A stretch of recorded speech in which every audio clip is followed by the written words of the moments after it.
Buenas tardes, jóvenes.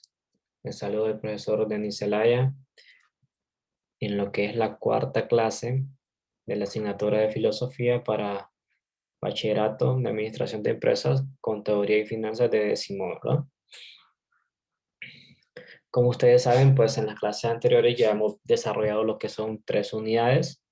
El día de hoy desarrollaremos la cuarta unidad con el título ¿Quiénes somos? ¿Quiénes somos? Es una pregunta, una interrogante que pues a lo largo de la historia de la filosofía se ha querido contestar, además también de otras interrogantes muy importantes. Por eso nosotros podemos decir que o sea, el nacimiento de la filosofía desde el nacimiento pues es indispensable eh, y también inseparable lo que son preguntas como quiénes somos, de dónde venimos y a dónde vamos. Y la respuesta de ellas pues depende a su vez muchas otras cuestiones. Y tal cual como el sentido del ser humano, se le busca dar como esa dirección o encontrar o saber cuál es ese camino de la naturaleza del ser humano. Y que se pretende que con la respuesta a estas preguntas pues podamos irlo teniendo.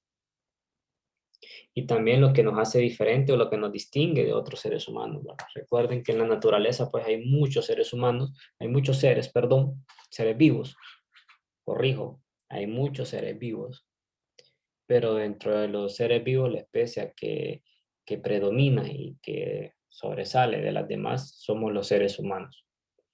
Y también cómo nos relacionamos entre nosotros, ¿verdad? La familia, la amistad, la sociedad, de un modo mucho más personal y cuál es el sentido que le damos a esa vida. Esas preguntas a lo largo de la historia de la filosofía, pues se ha pretendido y se ha querido dar una respuesta. Ahora bien, vamos a ver un pensamiento de un prócer, de un personaje histórico de lo que es Latinoamérica o específicamente lo que es de los procesos independentistas de lo que es América del Sur, pero un pensamiento que nosotros pues de alguna manera nos da una pauta de lo que estamos desarrollando el tema el día de hoy. El día de hoy, como les menciono, es quiénes somos, pero quiénes somos desde el punto de vista filosófico, pero también quiénes somos desde el punto de vista de aquí, del lugar donde estamos, de nuestra región, de nuestros países, aplicándolo a un contexto de Latinoamérica, pero también de un contexto de Honduras. Ahora bien, les leo esta pequeña cita de este prócer Simón Bolívar que dice, en su momento, él expresaba pues que no somos europeos, no somos indios, sino una especie media entre los aborígenes y los españoles, americanos de nacimiento y europeos por derecho. Nos hallamos en el conflicto de disputar a los naturales los títulos de propiedad y de mantenernos en el país que nos vio nacer, contra la oposición de los invasores. Así nuestro caso es el más extraordinario y complicado. O sea, él está hablando desde el momento en el cual se están desarrollando los procesos de independencia en los países, allá por el año de 1820, 1810, que comienzan todos estos procesos y también revueltas en diferentes países de Latinoamérica, ¿va? Para poder independizarse un poco de lo que es la corona o el imperio español en aquel momento. Entonces, para ello también, jóvenes, durante esta clase estaremos desarrollando un poquito de historia para poder comprender un poco mejor a lo que estamos tratando o a lo que queremos llegar con el tema de esta clase. O sea, primero, una filosofía latinoamericana, pues, ¿qué es una filosofía latinoamericana? Pues que se den cuenta que dé cuenta de su pensar situado en el logos, el logos americano. El logos significa conocimiento, el conocimiento americano.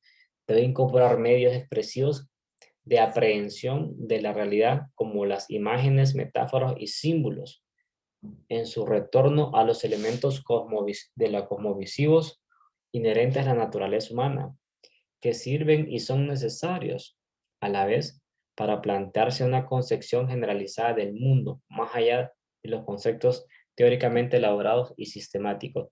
Pues la filosofía latinoamericana lo que trata de dar a entender o expresar es que Nosotros debemos de formarnos una visión partiendo de nuestra realidad, partiendo de todo nuestro contexto, contexto histórico, contexto económico, contexto social en el que vivimos nosotros, los latinoamericanos. ¿Y quiénes somos los latinoamericanos? Todos aquellos países que, que tenemos en común, que nuestra lengua, nuestro idioma proviene del latín. Los países latinoamericanos, pues ustedes saben, podemos encontrarlos de todo, casi la mayoría de las islas que se encuentran en nuestro océano Atlántico, el Mar Caribe, todos los países de Centroamérica y todos los países de América del Sur. Entonces, a todo esto nosotros le denominamos países latinoamericanos que tenemos en común, pues tenemos en común que una lengua, tenemos en común diferentes costumbres, tenemos en común también que provenimos de una misma separación de poder de la corona española. Son muchas cosas que nos tenemos similitudes, pues, y a la vez, aunque hay algunas diferencias, pero es más las similitudes que las diferencias que tenemos. Entonces, el pensamiento filosófico latinoamericano lo que trata de entender es eso, poder desarrollar un concepto, una idea, pero partiendo de nuestra realidad, no venir a aplicar teorías o paradigmas europeos o de otros lugares sin entender nuestra realidad. De eso se trata, comprender, dar a entender nuestra realidad por medio de todos estos procesos que hemos ido desarrollando a lo largo de toda nuestra historia. Ahora bien, para que conozcamos un poquito o vayamos aterrizando un poco, nos vamos a ir centrando en lo que es Centroamérica y también lo que es eh, esta región para nosotros, ¿verdad? Lo que interesa más. Pero para conocer un poco de Centroamérica tenemos que conocer lo que es Mesoamérica. Mesoamérica comprende, como ustedes lo están viendo en esta imagen, comprende gran parte. Mesoamérica es un lugar en un mapa que nosotros lo ubicamos desde la parte central de México hasta la parte occidental, sur de Honduras, Nicaragua y llegando un poquito casi a Costa Rica. Ustedes lo pueden ver ahí en esta franja. A esto se le denomina como Mesoamérica, este lugar. ¿Pero por qué se le denomina? Porque en Mesoamérica pues, se encontraron o se encuentran los vestigios de las grandes culturas. Cuando llegaron los españoles, o cuando descubrieron los españoles lo que es este nuevo continente, pues encontraron este desarrollo de grandes culturas como los mayas, los aztecas, de, ahí están lo que es este floreciente desarrollo cultural de aborígenes que encontraron esto en toda esta región. Entonces así se le denominó como Mesoamérica. Ahora bien, aquí podemos ver otra imagen, ¿verdad? De lo que es Mesoamérica. Comprende todo Guatemala, El Salvador, parte de Honduras, parte de Nicaragua y de Costa Rica y también gran parte de México. Ahora bien, centrémonos en qué país nos interesa, pues en Honduras. Honduras, ¿cuáles son los grupos étnicos que nosotros encontramos en Honduras? Pues encontramos lo que son los lencas, los pisquitos, los garífunas, los chortis, los lupanes, los pech, los tahuaca. Muchos de ellos, o varios de ellos, tienen su origen desde antes de la, ¿verdad? Mucho tiempo antes del descubrimiento de América. Hay otros que fueron radicando a raíz de la colonización, como son los garífunas, ¿verdad? Entonces, pero estas son las etnias más importantes y que nosotros encontramos en nuestro territorio. ¿Y por qué yo les muestro esto, chicos? Les muestro esto para que ustedes vayan comprendiendo un poco la realidad, para que vayan comprendiendo un poco el porqué de las cosas, el porqué de las situaciones que nosotros vivimos, del porqué de muchas situaciones que podemos vivir nosotros a lo largo de nuestro día a día, ¿verdad? Hay que conocer un poco la historia para poder comprender lo que sucede actualmente y para poder desarrollar un mejor futuro, ¿verdad? Esa es la frase o el lema que uno normalmente se encuentra. Entonces, primero partimos desde un contexto latinoamericano, ¿verdad? Que es toda Latinoamérica, desde México hasta lo que es Argentina, hasta en América del Sur, partiendo por todos los países de Centroamérica, el Caribe, ¿verdad? Y todos estos. Después nos ubicamos específicamente en Centroamérica, como región nosotros, con los que nos identificamos más fácilmente. Y después, haciendo un poco más estrecha, pues nos ubicamos en Honduras especialmente, que es el territorio pues, que nos interesa más a nosotros. Ahora bien, vamos a hablar un poquito, como les digo, de historia, para poder ir comprendiendo del tema de que estamos hablando. ¿Y cuál es el tema? ¿Quiénes somos? Ahora bien, ¿quiénes somos? Pues partamos con esa pregunta y tengámosla muy presente para ir comprendiendo lo que estamos hablando. Dice que en el siglo XIX es un periodo de muchos significados para la región centroamericana. Estamos hablando de Centroamérica. En las primeras décadas de este siglo se proclamó la independencia del Imperio Español, lo que yo les estaba mencionando antes, ¿verdad? Y a lo largo de los años siguientes se llevaron a cabo las labores necesarias para formar y consolidar un gobierno, además de otorgar a las nuevas repúblicas un cuerpo jurídico y legal que regulara los asuntos civiles y penales. Tales esfuerzos se concentraron en formar un estado de índole federativa que agrupara en una misma república a las provincias del antiguo reino de Guatemala. Recordemos, muchachos, con un poco de historia, hagamos memoria, pues nosotros antes pertenecíamos a lo que era la corona española, al imperio español, pero una vez que se formaron movimientos independentistas en toda Latinoamérica, pero también especialmente en Centroamérica, nosotros nos independizamos de España, pero después de la independencia de España pasamos a formar por un tiempo lo que era México. Nosotros estuvimos anexados al imperio mexicano en un tiempo, pero eso duró muy poco. Después de esa independencia del Imperio Español, nosotros nos pasamos a lo que es la Federación Centroamericana. Entonces, en esta Federación Centroamericana estaban lo que son los países de Honduras, Guatemala, Nicaragua, El Salvador y Costa Rica, ¿verdad? Como les digo, después de la declaración de la independencia de la Capitanía General de Guatemala y luego su anexión al Imperio de Iturbide, el Imperio de Iturbide es el Imperio Mexicano, durante aproximadamente un año, que fue el tiempo que duró, pero ya en 1823 se instauró lo que es la Federación Centroamericana, lo que yo le estaba mencionando, y ahí en el marco de la Asamblea Nacional Constituyente el 1 de julio de ese año, y ratificado en otra asamblea, ¿verdad? Después nosotros tenemos lo que es que la federación debió afrontar grandes retos para consolidarse. Pues recordemos que las distancias en aquel tiempo, la comunicación no era muy efectiva. Aparte de eso, pues encontramos a veces bandos políticos, tanto conservadores como bandos liberales. Hay unos que pretendían que todo siguiera igual, que se mantuviera en la misma situación, pero habían otras personas que luchaban para que se hicieran cambios sustanciales y poder darle más oportunidad a otras personas. Y todo eso pues estaba influido por el poder político, económico que se estaba dando en ese momento, ¿verdad? Dice que hasta todo esto pues se llevó a unas grandes disputas, a unas grandes luchas entre ambos movimientos, tanto el conservador como el liberal, y todo esto se fue desarrollando durante varios años.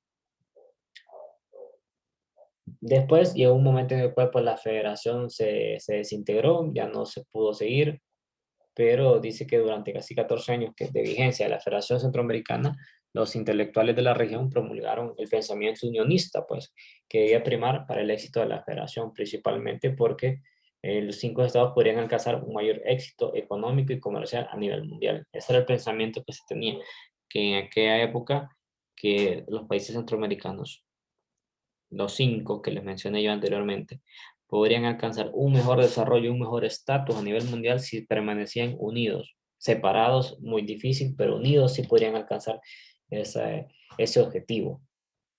Pues y en ese contexto de inestabilidad política surgió un conjunto de intelectuales, dice, que escribieron textos con una peculiaridad en cuanto al tono o a la finalidad pedagógica y el carácter reflexivo, analítico y ponderado de las ideas que se estaban desarrollando en ello, ¿verdad? ¿Y quiénes son? Pues vamos a ver algunos de los intelectuales de ese momento. Son Pedro Molina, José Cecilio del Valle, Francisco Morazán, Juan Rafael Mora, José María Castro Madrid, en cuyos ensayos dice se centra este estudio. Se debe tener en cuenta que Juan Rafael Mora Porras no participa en esta etapa de la Federación Centroamericana, pues le contaba solo con 10 años, en el momento que estaba consolidándose la federación, y que también José María Castro se encuentra en las mismas circunstancias, pues solo tenía 6 años para ese entonces, ¿verdad? Ahora bien, aquí yo les muestro un mapa. eh, no es el más idóneo en el sentido de que me muestre solamente la Federación Centroamericana, pero nosotros podemos encontrar y podemos visualizar los países pues, que formaron la federación. Está Guatemala arriba, encontramos Honduras, El Salvador, Nicaragua y Costa Rica. Panamá, ahí nosotros lo viamos, llegamos hasta Costa Rica porque son los cinco provincias centroamericanas que formaron la Federación Centroamericana, pero que por diferentes luchas internas de poder y también de ideas, al final pues la federación tuvo que desintegrarse y cada provincia comenzó a formar su propio estado y son los que nosotros conocemos hasta la actualidad. Entonces, ¿por qué nosotros estamos viendo esto? Porque necesitamos conocer un poco de nuestra realidad, necesitamos conocer un poco de dónde venimos, de nuestra historia, para contestar esa pregunta, ¿quiénes somos? Y para después, dentro de ese marco filosófico, contestar la otra pregunta, ¿hacia dónde vamos? Ya teniendo en cuenta nuestros orígenes, teniendo en cuenta todo lo que hemos ido desarrollando, teniendo en cuenta todo lo que es nuestra historia, podemos nosotros ir definiendo un poco sobre lo que es nuestro futuro, sobre lo que es la filosofía latinoamericana, y para ir tratando de realizar algún tipo de conclusión sobre esto. ¿Y cuál es la conclusión que nosotros podemos encontrar? Pues jóvenes, yo les doy una conclusión que aquí la pueden ver ustedes. Pues dice que el pensamiento latinoamericano se nutre de un conjunto de ideas mediante la que los individuos crean una identidad sobre la base de su propia historia, lo que yo les mencionaba, que nosotros debemos de crear nuestra propia identidad basada en nuestra historia. Dice, ya que si algo define al hombre, se ha dicho, es la historia. La historia queda sentido a lo hecho, a lo que se hace y a lo que se puede seguir haciendo. Precisamente en eso radica la importancia del pensamiento latinoamericano, en el discurso que se genera desde las propias voces de los integrantes de este continente para crear una identidad latinoamericana y una serie de identidades. Sin embargo, para llegar a entender el pensamiento latinoamericano contemporáneo es necesario analizar una serie de acontecimientos históricos, sociales, políticos y culturales que han afectado la manera en que se compone este pensamiento. Pues lo que yo les digo, jóvenes, que hay que conocer un poco de nuestra historia, hay que conocer un poco sobre los hechos que se han dado a lo largo de toda esa historia, comprender las realidades y las épocas en las cuales se desarrollaron cada uno de estos hechos, para ir teniendo un pensamiento, para ir teniendo una perspectiva filosófica de quiénes somos, de dónde venimos y hacia dónde vamos, para contestar estas grandes interrogantes que el ser humano, pues, desde tiempos muy antiguos, lo trae dándole algún tipo de pensamiento o tratando de dar un tipo de respuesta. Pero en esta situación, en este momento, pues la clase lo enfoca más a lo que es nuestra región, de dónde venimos nosotros, cómo surge, cómo surgimos como nación, como país, como sociedad, como Estado, eh, qué hechos fueron los que nos fueron definiendo y qué cosas son las que nosotros podemos ir desarrollando para poder ir teniendo un mejor futuro. Jóvenes, después de esto, pues yo solo les invito a realizar la actividad número 6, ¿Y cuál es la actividad número 6? Pues en su cuaderno ustedes van a realizar un pequeño resumen de lo que vimos, de lo que hemos visto. Ahora lo pueden hacer mediante un cuadro o lo va ahí poniendo ciertos puntos importantes o lo hacen de manera así descriptiva. Pequeño resumen, menos de una página, la mitad de una página sobre lo que ustedes vieron o escucharon en esta clase. De mi parte es todo, jóvenes. Yo les doy muchas gracias por su atención y estaremos siempre en comunicación para resolver cualquiera de sus dudas. Saludos.